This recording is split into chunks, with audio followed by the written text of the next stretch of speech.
Meus amigos, vamos começar mais um Reflexões Psiquiátricas. Hoje nós vamos falar de patrimônio cultural, né? Vamos conversar com o professor André Herzog.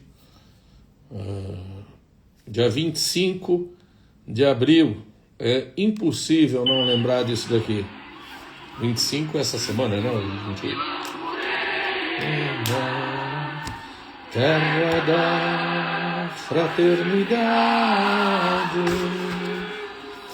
o povo é quem mais ordena.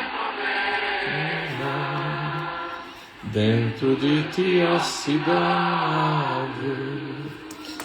dentro de ti a cidade. Dia 25 de abril, uma data cara à democracia no mundo inteiro, né? Cantando, o pessoal cantando Grândola Vila Morena, Zeca Afonso. Morena. Que beleza, né? Eu me lembro com muita saudade disso. Foi em 1974. Eu era um adolescente. Cantei também Grândola Vila Morena. Muita gente cantou aqui, emocionado com o 25 de abril, não é? Estamos esperando meu aniversário, olha só. Neuza, parabéns, 25 de abril é uma data mágica, olha aí para você então.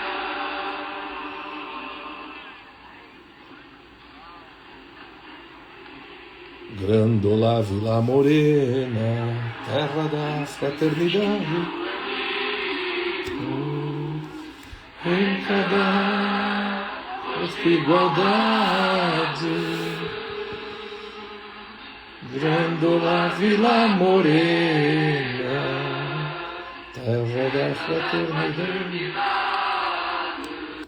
Doutor Ulisses, como vai? O senhor por aqui? Prazer em vê-lo.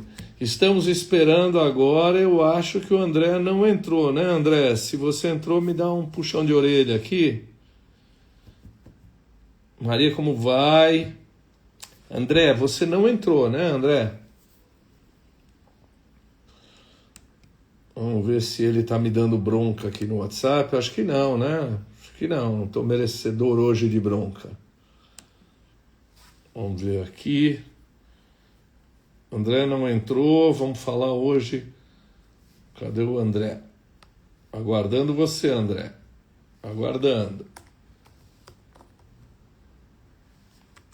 Ah, agora sim. Ó, André, vamos lá, André.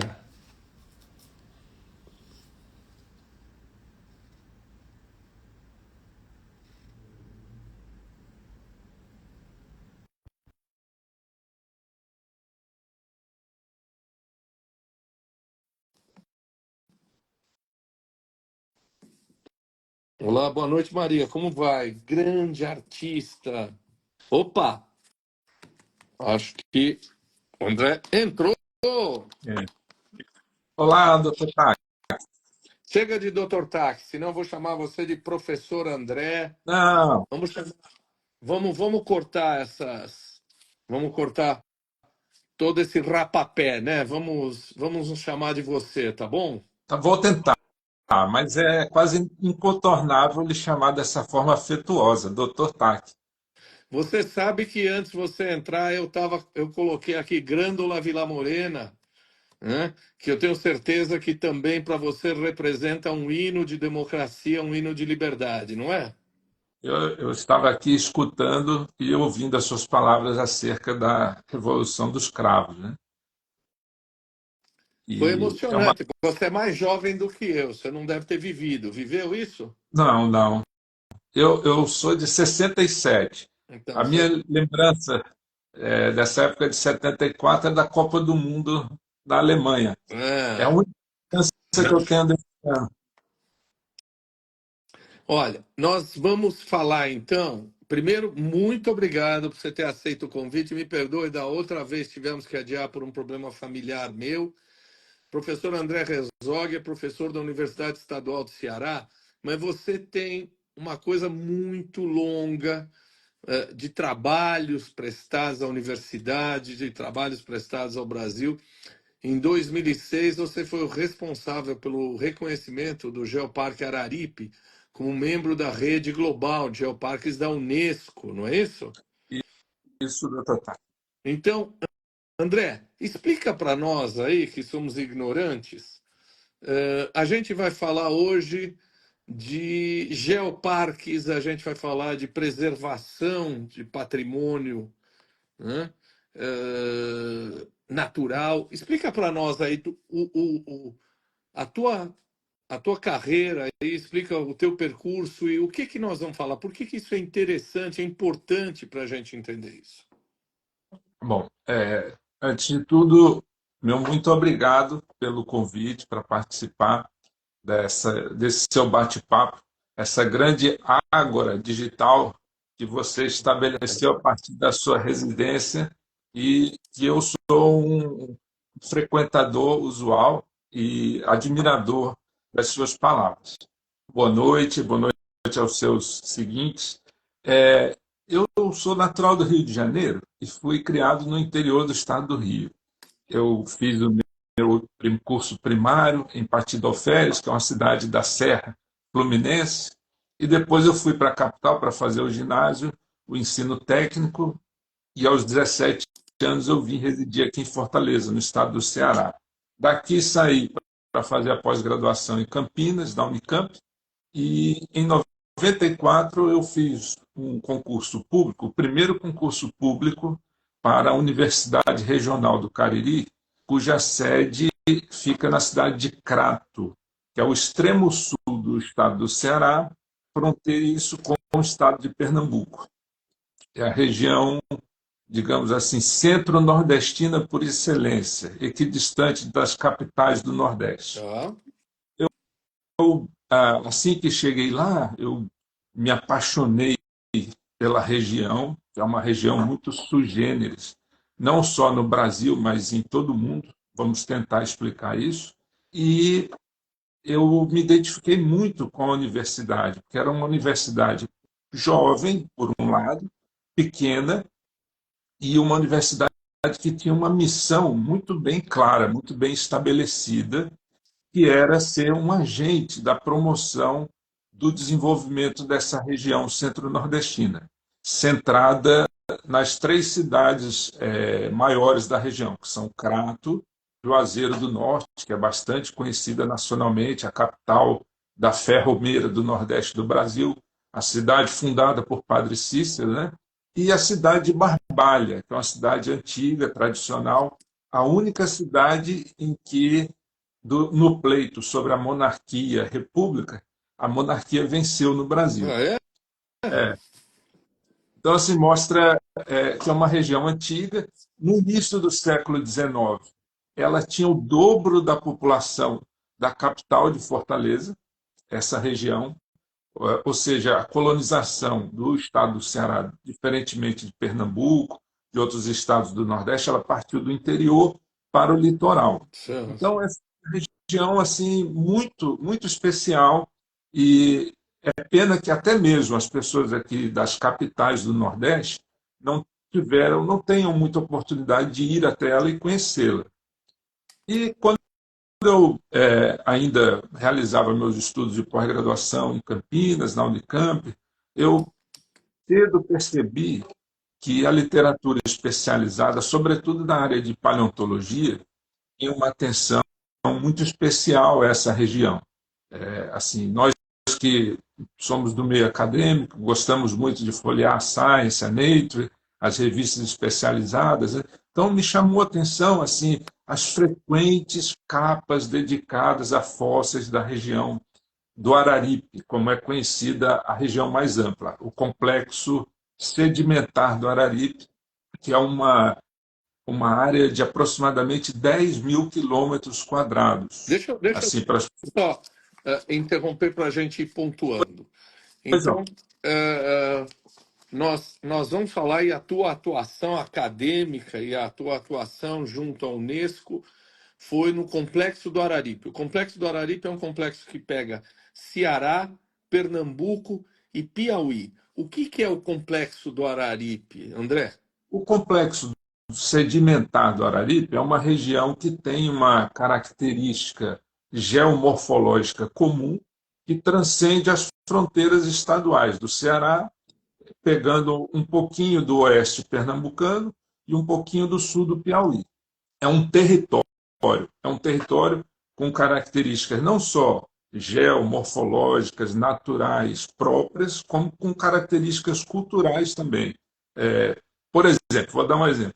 O Luiz Gonzaga, nacionalmente conhecido, nasceu na cidade pernambucana de Exu, Isso. mas ele se dizia mais vinculado ao Crato, culturalmente, emocionalmente, porque era uma cidade que dista a poucos quilômetros de Exu. Então, na verdade, o habitante dessa região, ele é um centro-nordestino, é um caririense. O museu, eu fui visitar recentemente o Museu Luiz Gonzaga em Recife, né? Mas eu sei que a vinculação dele ao Crato era muito forte. Agora, quando você fala morfológica, geológica, explica para o ignorante aqui, como eu, e para as pessoas que não têm, não são iniciadas, do que nós estamos falando? Nós estamos falando de características da terra, do solo, é disso? De características da Terra, sobretudo uma grande mesa, uma elevação, que é diferente de uma serra, porque ela se estende por aproximadamente 100 quilômetros, mais 200 quilômetros quase de extensão no sentido leste-oeste. É uma É uma mesa, mesa. tem uma feição de uma mesa que é chamada a Chapada do Araripe. Esse é o elemento dominante da região. Do sertão do Piauí, do sertão de Pernambuco, do sertão do Ceará, a pessoa, quando se aproxima da região, ela vislumbra esse elemento geológico que é a Chapada do Araripe, essa grande mesa que tem seus 200 quilômetros de extensão, no sentido leste-oeste, e 50 quilômetros norte ao sul, e cuja a origem dela está relacionada à separação do continente americano do continente africano há cerca de 130 milhões de anos passados. A gênese desse território ela guarda uma memória física, geológica, no interior da Terra e na superfície, dessa ligação pretérita ancestral que havia entre a América e a África. Quer dizer, a gente olhando o mapa da África e o mapa do Brasil, a gente pode entender que o encaixe é perfeito. Houve eu não sei se é abalos sísmicos, acomodação, que houve, isso se separou, é assim que você está nos contando? Exatamente, né? A teoria de Wegener da deriva continental, né? Ela havia um supercontinente unido, mas a base desse continente continha, digamos, fraturas que o tempo, a ação geofísica no interior da Terra fez abrir e separar os continentes. E hoje esses continentes ainda seguem flutuando na superfície da Terra, movendo-se centímetros, mas daqui a alguns mais centenas de milhões de anos irão se fundir novamente. Então, Tá. essa região ela guarda, assim, para as pessoas entenderem, por exemplo, a paleofauna, né, os fósseis que são encontrados nessa região do Araripe, se encontram igualmente no lado africano. Hum. Mesma idade, as mesmas características dos animais, da fauna, da flora. Quer dizer, é inconteste que havia essa conexão pretérita, né? Ademais das marcas no solo do oceano. Então, Tá. essa região ela tem essa peculiaridade no nosso país de ter essa formação ligada a esse evento e esse programa de geoparques da Unesco, que é constituído sobretudo por profissionais da área das geociências, sempre utilizam essa região como um exemplo para a explanação dos grandes processos geofísicos do planeta. Então, explica um pouco. Em 2006, você foi para um evento global da Unesco e você fez a proposição de que o Araripe, o complexo do Araripe, integrasse esse grupo de geoparques. Como é que foi a história?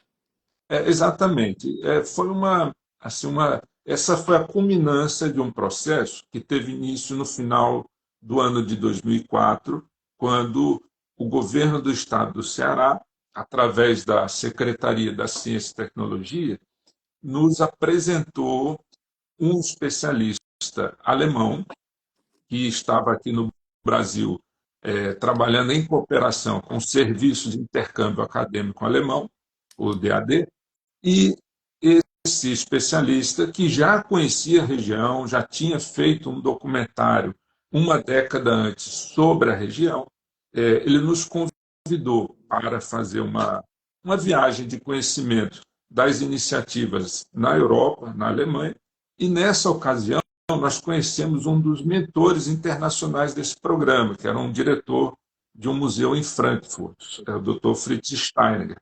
E ele, quando viu o material que nós levamos da região, ele ficou muito impressionado, assim, não só com a riqueza geológica e paleontológica, mas com a animação cultural que nós mantínhamos na região. É um povo que é muito cioso das suas origens, da sua cultura, da sua oralidade, das suas tradições, e isso impressionou ele, e ele disse, olha, vocês já têm, de fato, efetivamente, um geoparque nessa região. O que seria um geoparque, doutor Tak? É um parque aberto da natureza. Por exemplo, o Ibirapuera é um parque cercado, é um parque fechado, é um, né? E é um parque com a dimensão reduzida. Nós estamos falando de um parque que tem mais de 5.000 quilômetros quadrados de extensão. Para as pessoas terem ideia, isso é o tamanho da Cisjordânia ocupada por Israel hoje. É uma região bastante ampla, né? E nós fomos recomendados pelo Dr. Steiner a participar de um encontro da recém-criada Rede Europeia de Geoparques. Isso foi no ano de 2005. Eu não estava inscrito para esse congresso, para esse evento, era um encontro da Rede Europeia de Geoparques. E esse encontro aconteceu na ilha de Lesbos, na Grécia Na Grécia. ancestral de família. Uhum. E nessa ocasião, os participantes, sabendo da minha presença, ficaram muito satisfeitos de ter um representante da América do Sul e me convidaram para fazer uma apresentação extraordinária, que não estava agendada. E aí eu já tinha essa apresentação sobre o Araripe, mostrei todas as características físicas, geológicas, biológicas, culturais, sociais da região. Eles ficaram bastante bem impressionados e fomos incentivados a aplicar uma candidatura formal. Esse era um programa, para o senhor ter uma ideia, que foi criado em 2000. Nesse período, havia 2 dezenas de geoparques apenas, em 2005. Em 2006, haveria o segundo encontro global de geoparques, e quando nós fomos apresentar para a comunidade mais ampla, né, para esse encontro global, não era mais europeu, nós tivemos a satisfação de vermos reconhecido o nosso projeto para integrar a rede global de geoparques. Então, Na André, época, desculpe, deixa eu só ir te interrompendo para a gente fazer algo mais fatiado. não, Quando você apresenta isso, deixa eu tentar entender. Quer dizer, na verdade, o foco disso não é a cultura que tem lá, o povo que tem lá, ou a tradição que tem lá, mas é muito mais um campo de exploração de fósseis, um campo de exploração ancestral, acho que é do período, não sei, Cretáceo, Paleozoico, de quando? Cretáceo, de 100 milhões de anos, aproximadamente. 100 milhões de anos. Quer dizer, um parque, para ser um geoparque, ele precisa ter este carimbo, esta memória ancestral, precisa ter fósseis, precisa ter alguma coisa que recrie isso. É assim que funciona? É assim que funciona, e a sua pergunta é muito boa, doutor Tak, porque, na verdade, para ser um geoparque, é preciso que haja esse conjunto de características, não apenas características geológicas, não apenas características paleontológicas, mas que seja uma área habitada por pessoas, uma área marcadamente rural, habitada por pessoas, e que tenham uma cultura, que tenham seu valor local, a sua representatividade, a sua importância, e onde o estabelecimento do geoparque irá contribuir para o desenvolvimento dos processos socioeconômicos que já estão em curso. Então, assim, não faz sentido, por exemplo, se a gente pegar o Monte Roraima, por exemplo, que é uma formação geológica no norte do nosso país, muito importante. Conan Doyle cita no Paraíso Perdido dele, no livro, né? Mas é uma região inabitada. Essa região não se presta a ser um geoparque. Ela pode ser um parque nacional protegido, uma área protegida, mas um geoparque ele precisa ter uma animação social, precisa ter uma atividade socioeconômica, cultural, que justifique aquele selo que é emprestado para a Unesco. E outra característica interessante é que esse geoparque ele não é permanente. Não é como o Centro Histórico de Recife, não é como o Centro Histórico de São Luís do Maranhão, o Centro Histórico de Olinda, perdão. O geoparque ele tem uma validade. A Unesco, de 4 em 4 anos, envia uma comissão de especialistas que examinam as atividades que estão sendo desenvolvidas no território para saber se, além da proteção, que é física, além da preservação, que é a ação humana que procura preservar, restaurar os bens, né, existe uma estratégia de educação, de desenvolvimento, de turismo qualificado acontecendo. Senão, eles não recredenciam. Entendo. Tá. Eu só vou fazer menção à presença aí da minha colega psiquiatra Aline, professora Adriana Piscitelli, meu amigo do PC do B, Moacir, da Capela do Socorro, Eulália, te saudando agora, né? Então, não é algo estanque. Daqui a 4 anos, alguém da Unesco pode chegar lá e dizer, olha, ele perdeu as características de um geoparque. Por quê? Porque estão explorando a terra, porque estão destruindo fósseis, porque estão cavando aí uma mina. O que é? Por que ela desautoriza aquela região de ser um geoparque? Sobretudo, pelo não cumprimento dos processos de desenvolvimento socioeconômico que o gestor do parque se compromete a estabelecer a partir das suas características.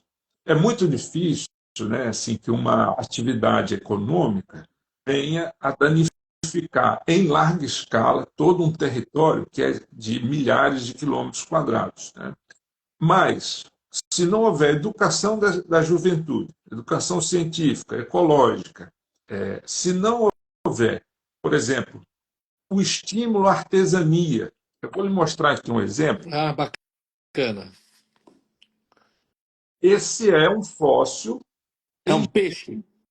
é um peixe, é uma cópia do peixe mais antigo relatado no mundo novo inteiro, que foi recebido pelos sábios austríacos, bávaros, Spix e o Marsus, na missão científica austríaca que veio com a Imperatriz Leopoldina. Oh, interessante. Então, a minha amiga Jane Crozeta, que é psicóloga, está perguntando que animais são encontrados como fósseis? Você já mostrou um peixe. Que mais é encontrado? Dr. Taki, são encontrados desde microfósseis, que só podem ser vistos com o auxílio do microscópio eletrônico, até pterossauros.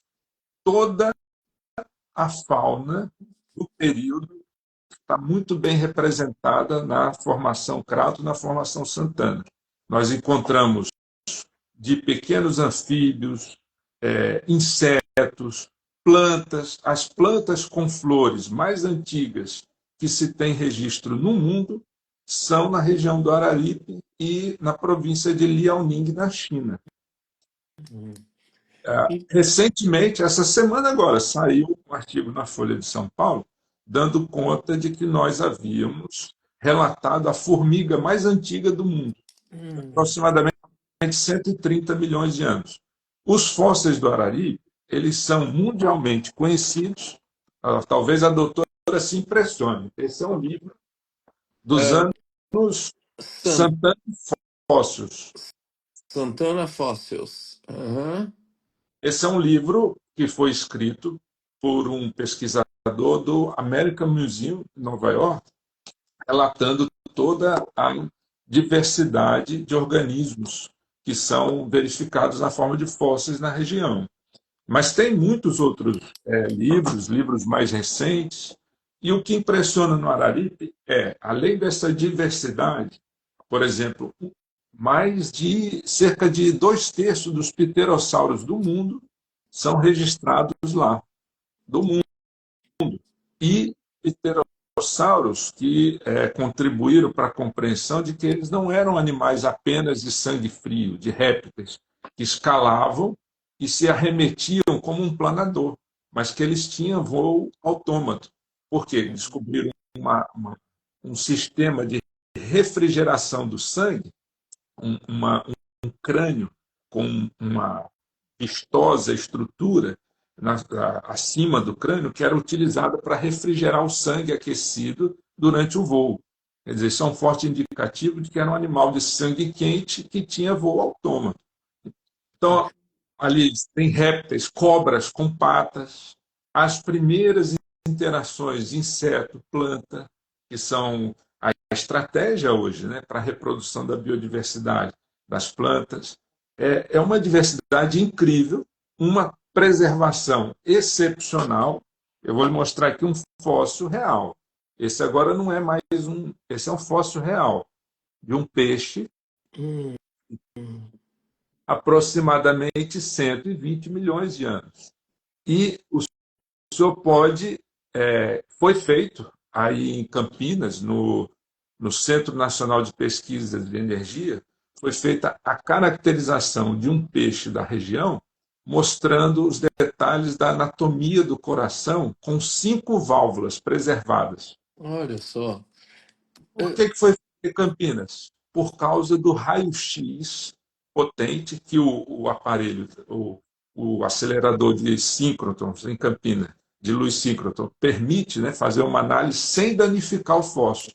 Ele penetra na pedra, o raio-x, e revela o interior em 3 dimensões sem danificar o fósforo. André, você vai me perdoar fazer perguntas tão básicas para um super Fica à vontade. pesquisador e cientista como você, mas eu não sei, imagino que muita gente não sabe. Como é que se forma um fóssil? Quer dizer, como é que se forma essa impressão na pedra? Esse peixinho aqui em particular é um bom exemplo de como se formam os fósseis, né? Havia na região regiões em que existiam lagos muito plácidos, de águas muito calmas. E quando esses peixes vinham a falecer, né, morrer, eles iam se depositando no fundo lentamente, mas a alta salinidade, por conta da ingressão da água dos oceanos e a rápida soterração dos depósitos sedimentares, faziam com que o oxigênio não pudesse atuar para degradar as estruturas. É um processo assim de rápido soterramento, uma condição anóxica com ausência de oxigênio, e aí os átomos inorgânicos substituem átomo a átomo as estruturas de carbono por átomos minerais, preservando, todavia, moléculas ancestrais. E é possível, e um grupo em Bristol faz isso, eles extraem moléculas ancestrais dos fósseis, por técnicas bastante especiais. Então é possível recuperar biomoléculas ancestrais que a gente talvez não saiba nem a existência. Entendi. É possível, investigando o trato intestinal, ter informação sobre a dieta alimentar desses organismos, e com isso o que acontece? Nós vamos reconstituindo o paleoambiente, estudando as mudanças do ambiente provocadas por processos de evolução da Terra, e dessa forma nós podemos ter uma ideia da sequência evolutiva da Terra e da vida sobre a Terra. Entendi. A Ana Luísa te faz uma pergunta que eu acho interessante. Vamos lá. Ela diz assim: quem é que autorizou essas escavações? Eu não sei se você está brincando ou não, não. Eu estou me sentindo invadida.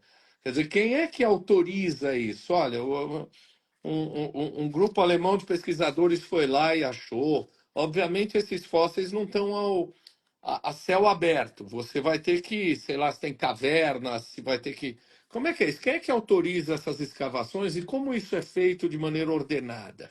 Pois não. A verdade é que, historicamente, assim, a partir dos anos 60, os recursos minerais da região começaram a ser explorados. Essa aqui é uma pedra de calcário, que é muito utilizada aqui no estado do Ceará para o revestimento de residências. Mas também a região possui cerca de 85%, 90% das jazidas de gesso do Brasil. Então, a exploração mineral, ela revolveu o interior da terra, e os trabalhadores rurais foram descobrir, por experiência própria, por aprendizado de erro, onde localizar os fósseis, extraí-los criteriosamente, tratá-los rudimentarmente e vendê-los para um mercado ilegal. Isso a partir Mercado paralelo. Aham. Isso a partir dos anos 60, 70. Aqui em Fortaleza, era comum o Totac chegar nos ônibus vindo dessa região, contendo fósseis que iam daqui para a Europa, para o Japão, para os Estados Unidos. As melhores coleções de insetos dessa região estão nos Estados Unidos, na Alemanha. E eu pude ver na Alemanha muitos museus, não só da exposição pública, mas das reservas técnicas, quantidades imensas de muitos fósseis nossos de excelente qualidade armazenados. Aqui no Brasil, isso é patrimônio da União, a nossa Aham. legislação. Ninguém tem a autorização de, mesmo sendo possuidor da terra, de ali abrir um buraco e começar a escavar um fóssil e fazer a sua venda. Isso é proibido por legislação. Agora, o que acontece? A nossa legislação não é atualizada, não é abrangente, ela, sobretudo, proíbe a prospecção. A venda, ela também está coberta, mas pela legislação dos bens culturais. Sendo um bem cultural nacional, a gente não pode comercializar, é patrimônio da União. E esse foi um benefício que o Geoparque trouxe à região, porque ele deu uma visibilidade global. O Ministério Público Federal, no mesmo período, estabeleceu uma sede na região. A Polícia Federal, no mesmo período, estabeleceu uma delegacia na região. E aí se começou a coibir de forma mais forte o tráfico de fósseis ilegais, que é uma prática que vinha dos anos 60, final dos anos 50, anos 60, porque essa é uma região muito visada no mundo. É impossível compreender a evolução da vida da Terra sem os fósseis dessa região. Isso é fato. Então, o Geoparque trouxe essa possibilidade, e esse tipo de atividade, a produção em gesso, isso aqui foi o professor Anelli, seu colega da USP, do Departamento de Geologia, do Instituto de Geociência, que montou uma oficina no nosso Museu de Paleontologia e ensinou a garotada da região a produzir réplicas de fósseis em gesso. Então, isso aqui usa uma matéria-prima local, usa a expertise dos jovens da região para produzir uma lembrança, uma recordação que pode ser levada legalmente da região. Entendi. Exploração. Né? Então, isso é a essência de um geoparque. As bordadeiras, as Uhum. artesãs da região produzindo motivos com fósseis, os Ah, é? xilogravuristas de Juazeiro, os xilogravuristas de Juazeiro fazendo cordéis e xilogravuras de fósseis. Então, assim, essa atividade é a atividade alimentadora do processo que caracteriza um geoparque.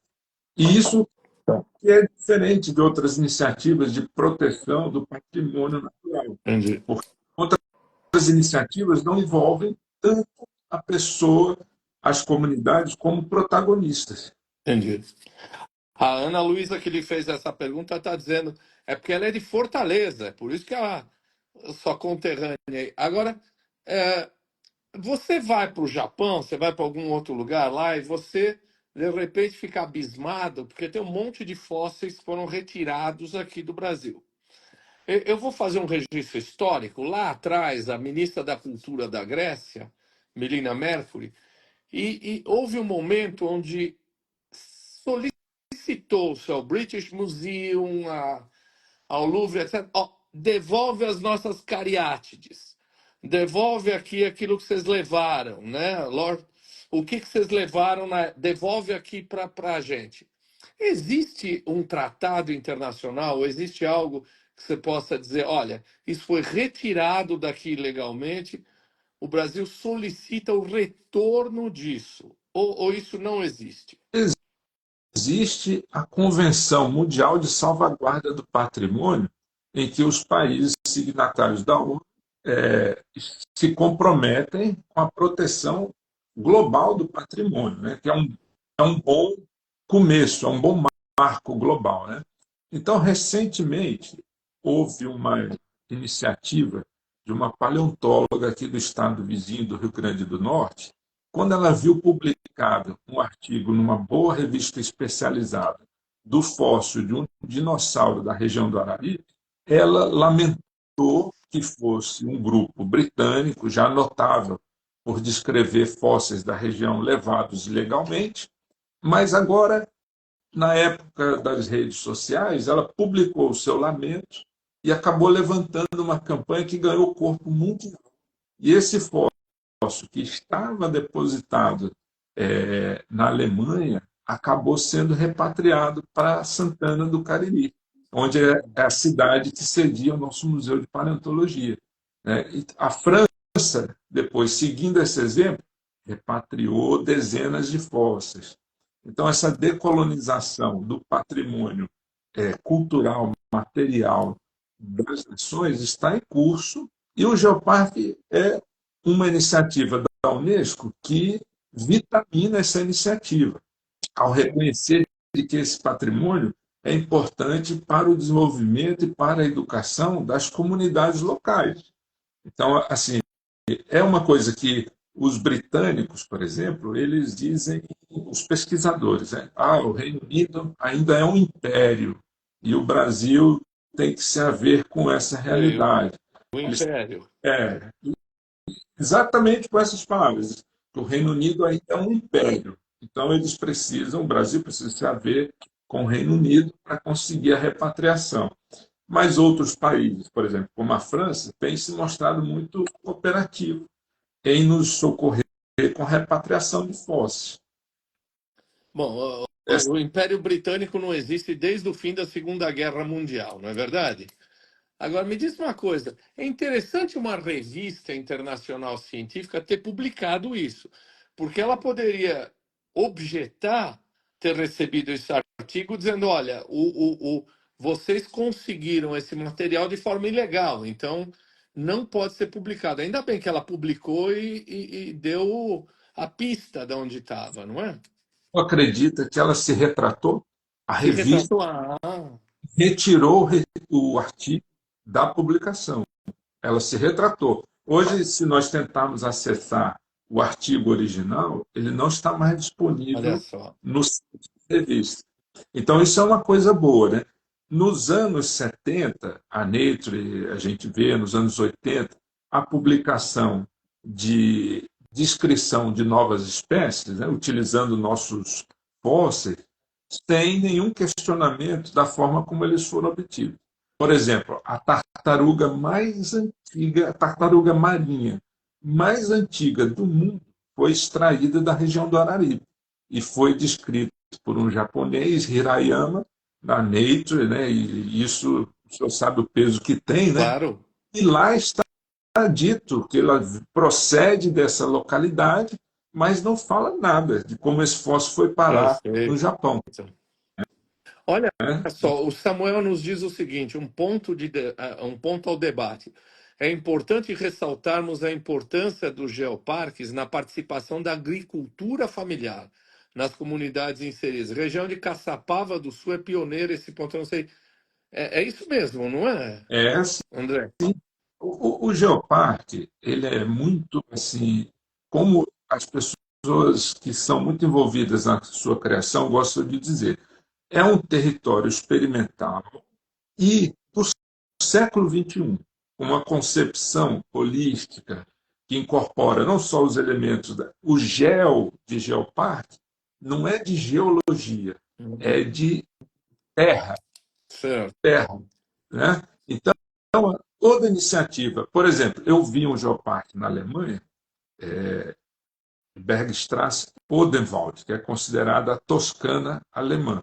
E lá, o vinho produzido na região tem o selo do geoparque. Então, o turista ele chega num certo local onde tem um mostruário com todos os papéis, publicações do geoparque, e ele pode comprar um produto da agricultura local produzido com um selo de geoparque. Quer dizer, é o terroir do Então, geoparque, né? O vinho é produzido com o terroir do geoparque. exatamente, Hum, estourou tudo. Né? A nutrição daqueles vinhedos advém do geoparque da região. entendi. Então, a Eulália também está dizendo, eu sou leiga, mas acho que deveria ser explorado não por alguém de fora, por alguém daqui. Agora, se eu me fizer de convidado, né, para você, assim, ó, eu vou aí para você me mostrar. A gente, qualquer pessoa pode ir ao Geoparque visitar, existe um roteiro, existe uma coisa organizada em termos de turismo, de certo deve existir. Como é que funciona isso? Perfeitamente. Excelente a sua lembrança. Juazeiro do Norte possui um aeroporto regional com voo regular entre São Paulo e Juazeiro diretamente. Nessa própria cidade de Juazeiro do Norte, existe um hotel que foi construído por iniciativa de um grande grupo aqui da capital, Fortaleza, e dentro do hotel existe uma área que é um pequeno centro de referência do Ah, geoparque. Tem ah, fósseis com a exposição autorizada, panfletos, folders. Inclusive, eles criaram uma van com um pterossauro em cima dela. Quer dizer, a sim. criança passear no carro com o pterossauro em cima. Né? E existem guias qualificados que ficam à disposição do turista para conduzi-lo por toda a extensão do geoparque, que é uma extensão muito grande. São mais de 5.000 quilômetros quadrados. Ou seja, nós temos um roteiro lá em que a pessoa pode muito bem, doutor, passar 4, 5 dias desfrutando dessa região particular do Nordeste do Brasil. Né? E a pessoa vai e volta de Juazeiro, o ponto de partida é Juazeiro. Por via aérea, sim.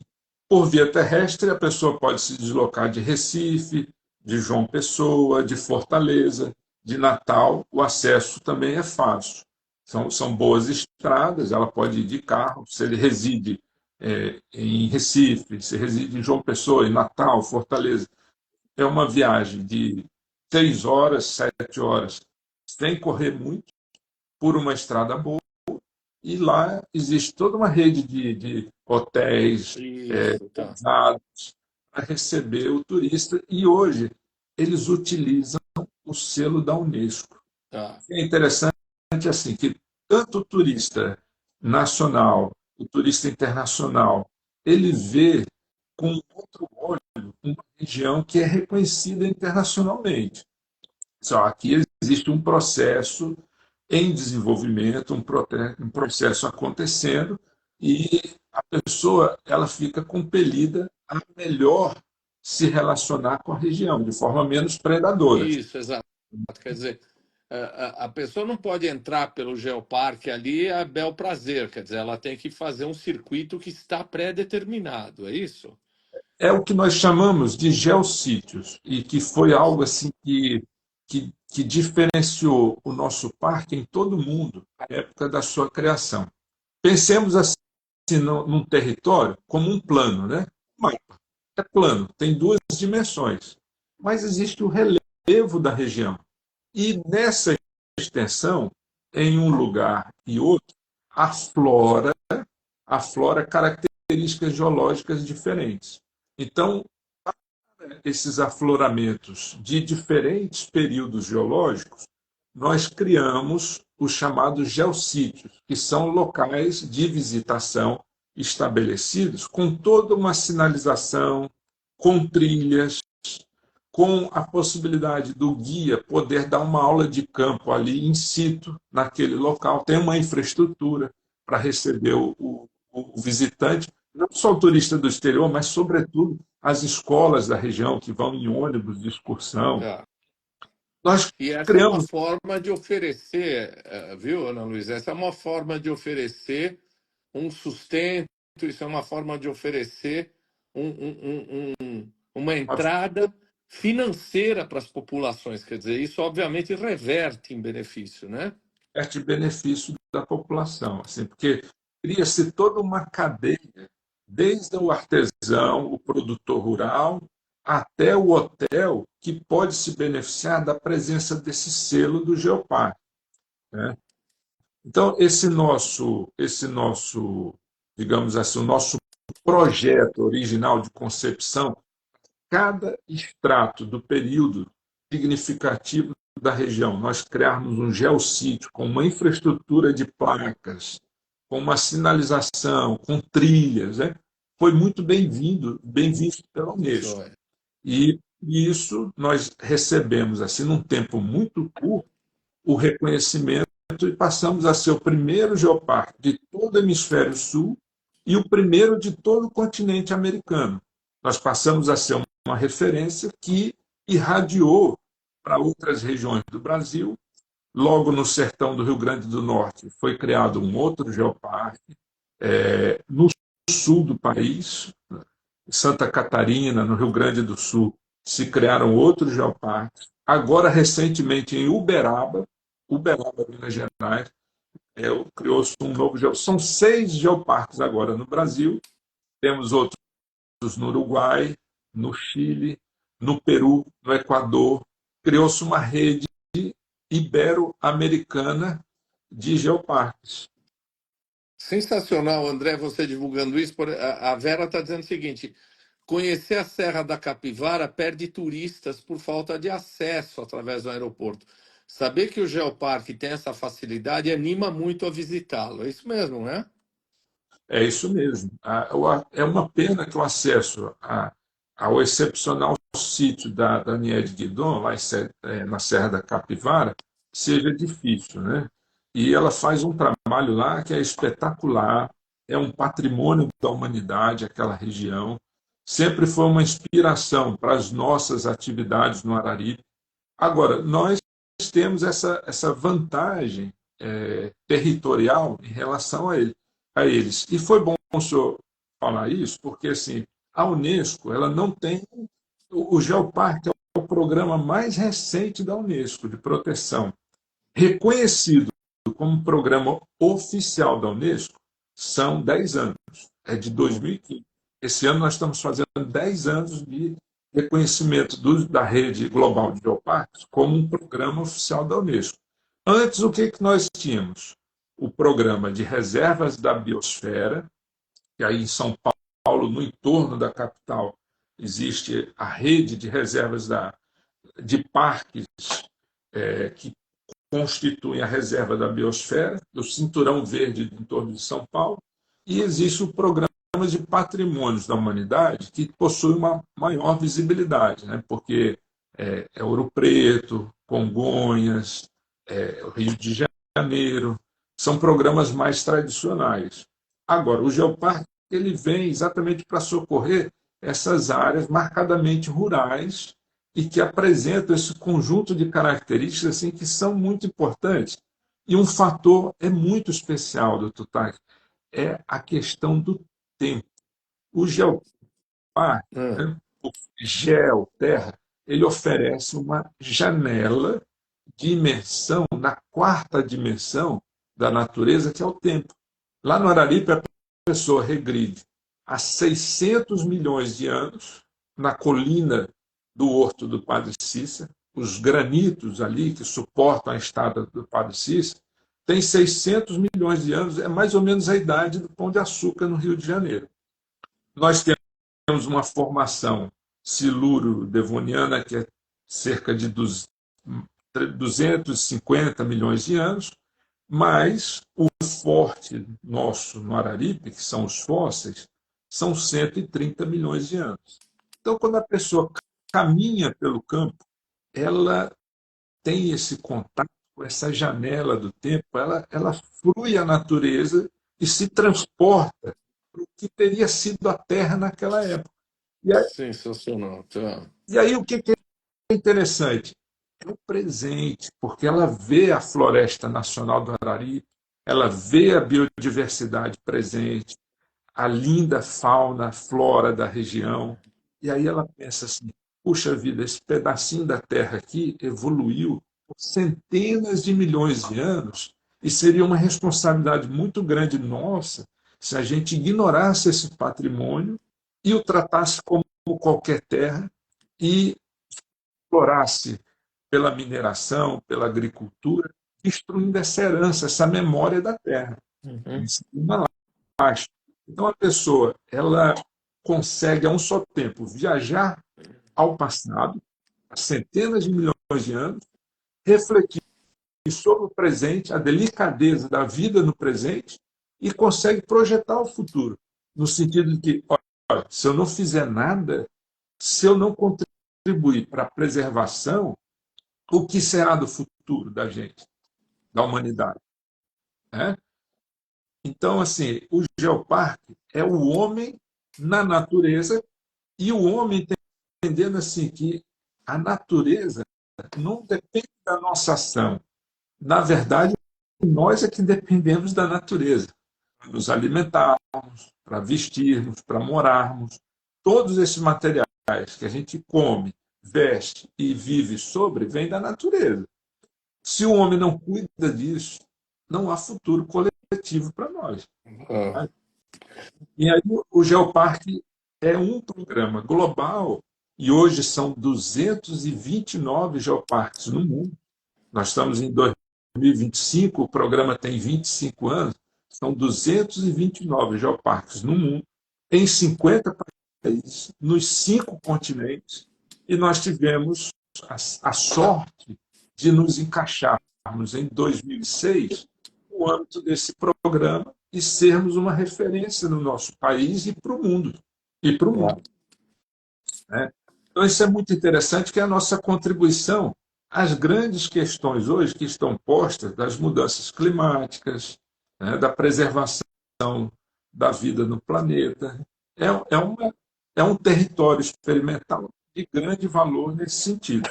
eu vou brincar e não brincar com você, porque você falou muito bem da consciência do homem da preservação, mas é importante ter vigilância, viu? Porque eu vou te dizer, lá no Partenon, que eu fui várias vezes à Grécia, cada um achava bacana botar uma pedrinha do Partenon no bolso e trazer. Quer dizer, um dia ia acabar de tanta gente botando pedra do Partenon no bolso e trazendo para cá. Quer dizer, obviamente deve haver um controle rigoroso disso, porque cada um vai achar que pode levar um pedacinho da Chapada para casa, não é? Do Geoparque para casa. É verdade. Assim, estrito senso, eu não era para ter esse fóssil em casa, esse pequeno fóssil. Mas ele é uma commodity dos fósseis. Esse Sim. peixinho Tibel longatus, que é um pequeno lambari da época, né? Ele é uma commodity que a pessoa caminha em Fortaleza sobre ele. Aqui o calçamento da beira-mar de Fortaleza possui milhares desses É fósseis, mesmo. às vezes caminham sem se dar conta dessa conexão com o passado, né? Uhum. Ali no Araripe, que hoje fica a cerca de 500 quilômetros das capitais do Nordeste, é literalmente um lugar onde o sertão foi mar. Literalmente, o sertão foi O mar. sertão foi Né? mal. Olha aí. Então, Uhum. literalmente. Né? E esse registro está para serviço da juventude da região. Hoje, o nosso museu é uma referência, é o museu que tem mais peças do Cretáceo no mundo acumuladas num lugar só. O Doutor museu Tá? é lá, na entrada do parque. O museu é um dos, digamos assim, uma das pedras angulares do parque e fica na cidade de Santana do Cariri, que é considerada a capital da paleontologia do Ceará. Tá, então, para visitar, tem que começar por Santana do Cariri. Eu acho, assim, é um bom ponto de partida, mas o Crato possui a sede do Geoparque, que possui um centro de referência com mapas, com maquetes, com jovens estudantes da universidade que estão sempre disponíveis para atender as pessoas que chegam lá e explicar a origem do território, a evolução, a constituição do parque, né? Eu acho que Crato Juazeiro é a entrada física por via aérea e Crato, digamos assim, é a entrada imersiva, cultural no geoparque. A A sua Unesco conterrânea gostou. Ana Luísa está indignada, dizendo quem é que vai manter o parque, porque o governo daqui não consegue dar segurança. Como é que isso vai ser preservado? Doutor Taque, é uma área aberta, é de difícil Controle. monitoramento. Eu lhe asseguro assim que houve uma redução drástica, mais drástica, da retirada de fósseis na região, assim, não só pela iniciativa do Geoparque, mas, sobretudo, pela Polícia Federal, o Ministério Público Federal. Agora, o efetivo É do pequeno. serviço geológico, o efetivo do serviço geológico, né, que tem responsabilidade sobre isso, o efetivo do Instituto Chico Mendes, né, ele podia ser muito melhorado na região e contribuir para esse monitoramento. Né? Mas o melhor monitoramento, digo-lhe com sinceridade, é a população educada e consciente. Essa população que no passado entregava gratuitamente fósseis e que hoje sabe o valor que esse bem material possui para a educação, para o futuro dos seus filhos, ela não faz mais isso. Ela sabe que isso é muito importante para os seus. Então, esse sentimento de pertença lá é muito forte. Eu acho que isso, mais do que a ação dos governos, é claro que é importante que os governos atuem, né? O governo federal, o estadual, os poderes municipais, mas acho que a conscientização da população é mais importante, porque é o homem no campo é o primeiro elo da cadeia da saída do fósforo. É o homem no campo. E se ele sabe que ele está entregando um bem que fará bem às gerações da sua família, ele vai ponderar sobre isso. André, nós conversamos, você é um humanista. Aliás, você me deu uma dica maravilhosa, esse livro de poesia do Roberto Bolanho, que você me indicou. Maravilhoso. Eu conheci o Roberto Bolanho como escritor, como novelista, né? Mas não conhecia a parte poética dele. Maravilhoso, graças a você, uma sugestão Se eu maravilhosa. Para abrir onde naquela. vai? Para onde vai o conceito de geoparque? O que a gente pode imaginar do geoparque como um território experimental para o século XXI? Qual é o futuro disso? Você mesmo brincou com a palavra maravilhosa, Covades. Para onde a gente vai? Olha, eu acho que está indo para um crescimento global. Se analisando globalmente, aqui no Brasil mesmo, existem regiões magníficas, magníficas. O quadrilátero ferrífero em Minas Gerais, que eu saiba, regiões no interior de São Paulo, no litoral do Rio de Janeiro, com projetos já bastante desenvolvidos à espera de uma aprovação. Aqui no próprio estado do Ceará, nós temos pelo menos duas regiões em que poderíamos ter dois outros geoparques.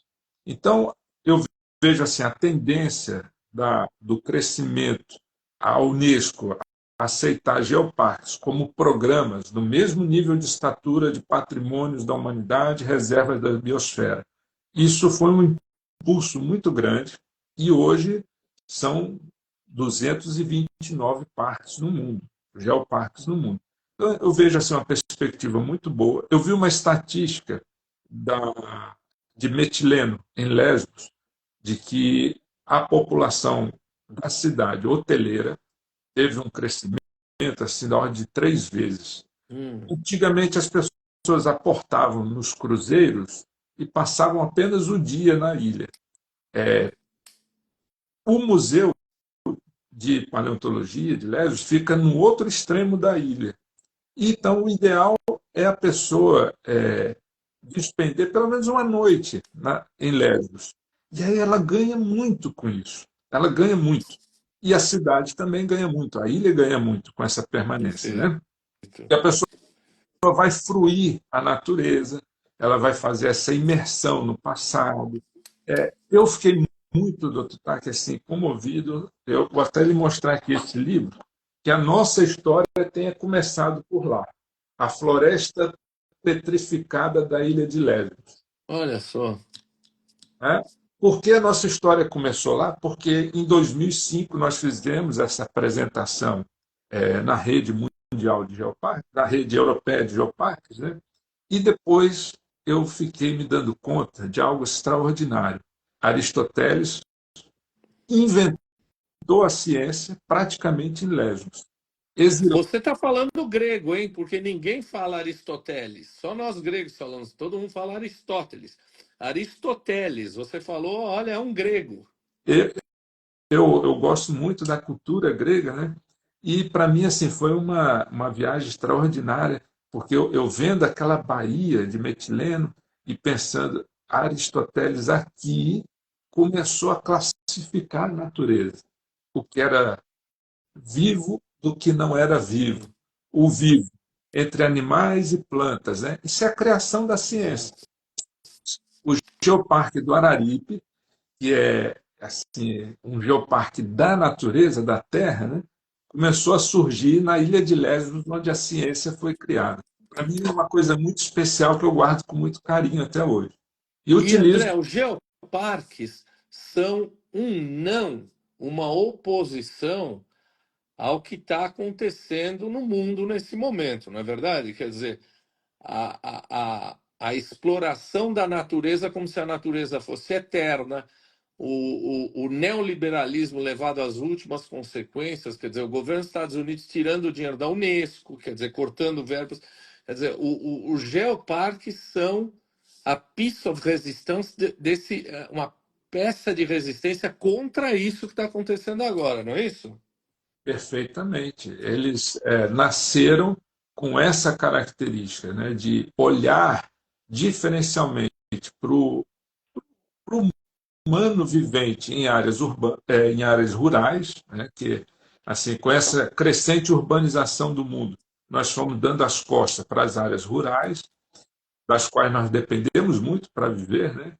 E o geoparque ele resgata essa relação do homem com a natureza, com a terra, essa essa cumplicidade necessária, essa simbiose, e ele é uma peça de resistência mesmo nesse contexto global, né?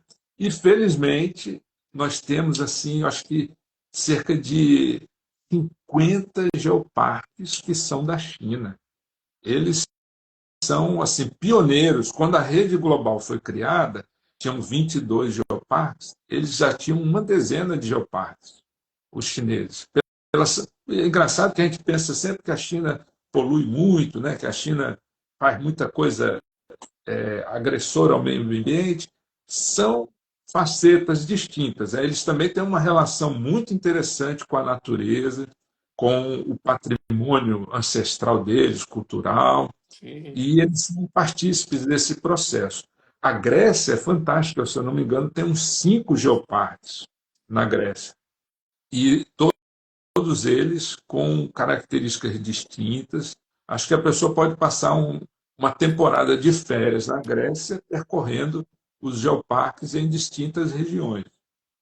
E o programa está se espalhando. Na África foi o continente por último a receber, Olha aí, bacana. né, mas André, já tem geoparque. perdão, termina o seu raciocínio.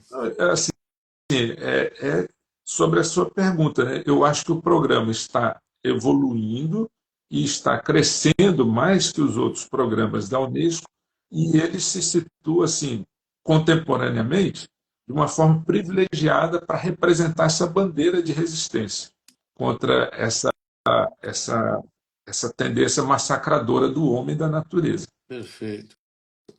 André, eu falei para você que nós íamos falar 30 minutos, mas conversar com você é maravilhoso. Olha, a Regina está dizendo, como nordestina e caririense, sei do valor desse patrimônio, tenho um orgulho disso, que beleza. Eu explorei você mais de uma hora, dada a maravilha que é conversar e aprender com você. Eu espero te conhecer pessoalmente. E aí, para te dar um forte abraço. Eu vou lhe oferecer agora alguns minutos, 1 minuto, 2 minutos aí, para você fechar o que esse neófito aqui não te perguntou, o que você acha importante falar para as pessoas, porque acho que foi uma live preciosa. As pessoas vão ter que vê-lo se não viram ao vivo agora. O que você gostaria de deixar aí final para as pessoas, para nos provocar mais ainda do que você já fez? Eu estava até um pouco receoso de participar da live consigo, doutor Tai, porque os seus entrevistados possuem um nível tão alto, né? A temática que o senhor aborda são temáticas sempre tão relevantes, e eu já um pouco afastado das atividades relacionadas a Geoparque, né? Com a memória já um pouco embotada pelo tempo, eu tinha receio de participar, de não estar assim qualificado para lhe transmitir essas Pelo atualidades, né? amor de Deus, nós vamos abandonar essa, essa modéstia absolutamente desnecessária. Foi maravilhoso, foi maravilhoso. Mas eu Siga. quero assim, realmente enfatizar esse programa novo. Né? Aqui no nosso país, a gente precisa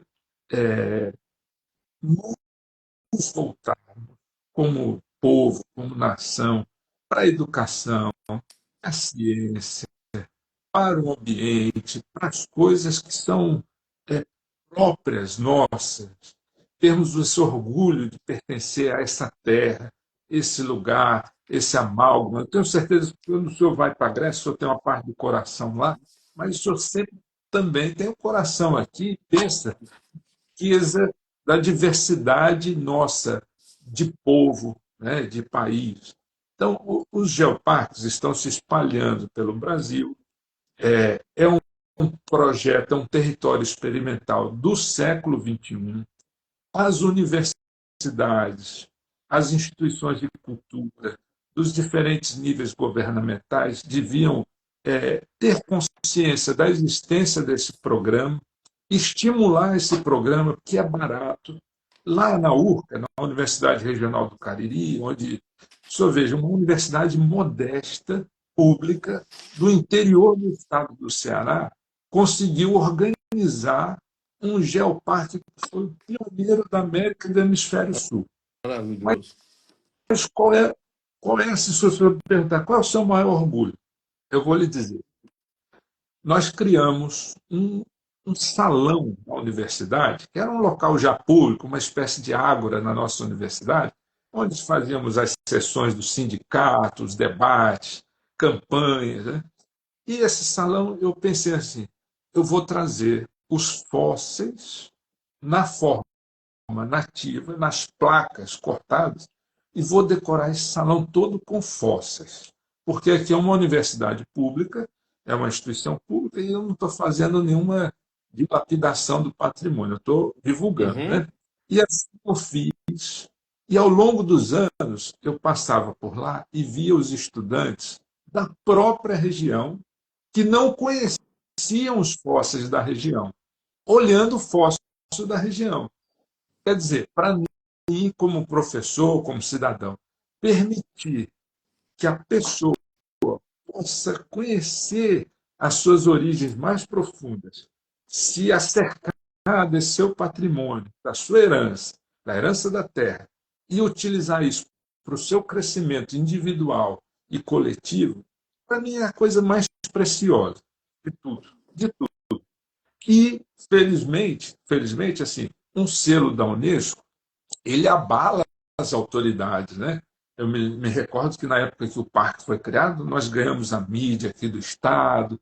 Assim, às vezes é preciso esse reconhecimento externo para que as autoridades, puxa vida, nós temos isso tudo aí, rapaz, e estava aí, e a gente nunca se atentou da importância disso, né? Então, agora, os alunos de geografia da universidade, os alunos de biologia, os alunos de sociologia, de ciências sociais, os alunos de letras, todos os alunos encontram o seu nicho para contribuir com o Geoparque.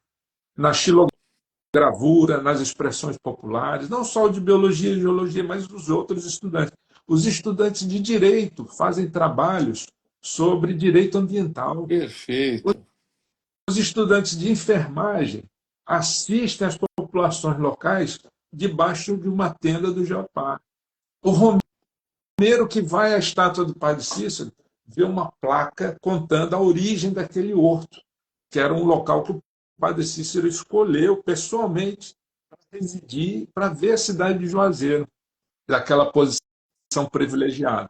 Então, assim, eu acho que no mundo inteiro, como eu vi em Lesbos isso, com meus próprios olhos, né, os geoparques ajudam as pessoas a se encontrarem com suas raízes, consigo mesmo, se relacionarem melhor com o ambiente, terem condições de tocarem a sua vida com dignidade, terem até uma profissão relacionada a isso, né? E tem essa perspectiva do devir, pensar que o futuro pode ser melhor, né? Graças a você e a esse grande grupo de gente que você cita, a gente não vai cantar mais, só deixa o meu cariri no último pau de arara, não é? Não É, vai ter mais isso, não, tá certo? eu acho que lá é impressionante o crescimento da região, como, assim, no aspecto econômico, né? A fisionomia da região tem mudado muito. E o Geoparque é mais uma iniciativa que tem contribuído para essa dinâmica regional.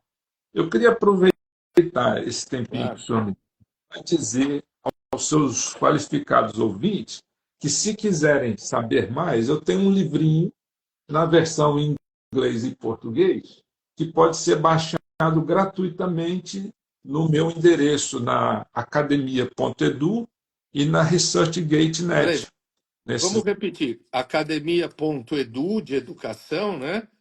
Isso. E como é que é E o nome do livro? esse livro chama, em português, O Geoparque Araripe, uma pequena história da evolução da vida, das rochas e dos continentes. Tem a E você, André, versão, está disponibilizando isso para baixar gratuitamente, é isso? já há alguns anos. Pô, E por, eu sou físico-químico de formação. É dos meus trabalhos mais lidos e consultados é esse, o do Geoparque, da divulgação do Geoparque, né? É uma curiosidade. Ele tem maravilha. mais Então, de 5.000. academia.edu e a gente é o Geoparque Araripe. O Geoparque Araripe. É fácil assim, pelo meu nome, André Herzog, aí a pessoa tem ResearchGate, tem Academia Edu, está lá disponível para download. E eu estava pensando, Tata, que humanista mesmo, de verdade, é o senhor, sabe? É verdade. É notório isso, e é por isso que o senhor tem todo esse reconhecimento devido. E eu pensei assim, do Totaque e a sua herança grega, eu vou descobrir algum poema do Cavafis que tangencie Geoparque. Sei. E E eu você achei, achou alguma coisa do Cavafis, fora a espera dos bárbaros e os outros famosos dele? O que você achou de bom aí? achei do Peraí, agora não ouvi, ficou ruim aí. Praça do Proiú, o Mar da Manhã. Ah, Mar da Manhã. Aqui que eu me detenha e que também eu veja um pouco a natureza.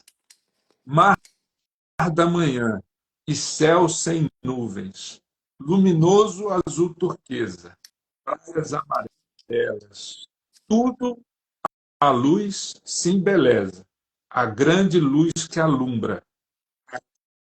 Que eu me detenha e que caia na ilusão de ver isso e deixe-me rir de como vejo essas coisas.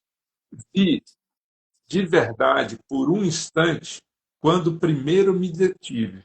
E estando aqui, não relembrar só meus fantasmas, anamnese, fantasias, ilusões, esses ícones do êxtase.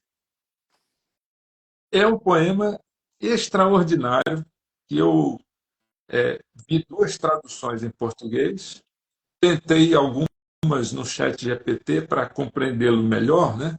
E me apraz muito dedicar ao senhor. muito obrigado. É do Zé Paulo Paes, a tradução? É, uma é do Haroldo de Campos Aham. e uma da Isis. A É Isis, uma... sim. Professora Isis. Pronto.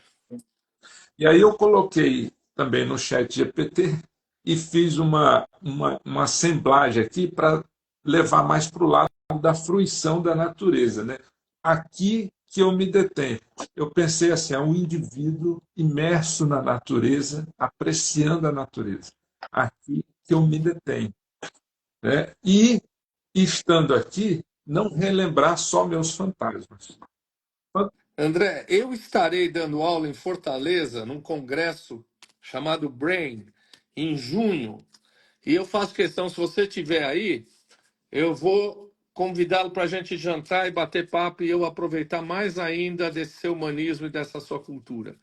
Ou Muito está, obrigado, ou está, com certeza. muito Eu que lhe obrigado. agradeço. E, assim, eu conheci já a sua obra em São Paulo, pessoalmente, né, e posso dar um testemunho do valor do trabalho que o senhor realiza no âmbito da USP, do Instituto de Psiquiatria, e é extraordinário. Eu sou um seu admirador e ficarei muito lisonjeado em lhe conhecer aqui pessoalmente. Eu é que ficarei lisonjeado. Eu queria agradecer a todo mundo que teve interesse de nos ouvir, porque aparentemente seria um tema espinhoso, difícil, mas veja quanta gente passou por aqui. Depois você vai ver quanta gente ainda ouvirá o que você está dizendo, e você, mais uma vez, continua prestando um grande serviço a esse país, à população desse país, à cultura desse país. André, sou muito reconhecido por você oferecer isso para a gente. Muito, muito obrigado, viu, André? Um grande abraço a todos vocês. Boa Eu noite. que agradeço. Muito obrigado. Um abraço forte, doutor.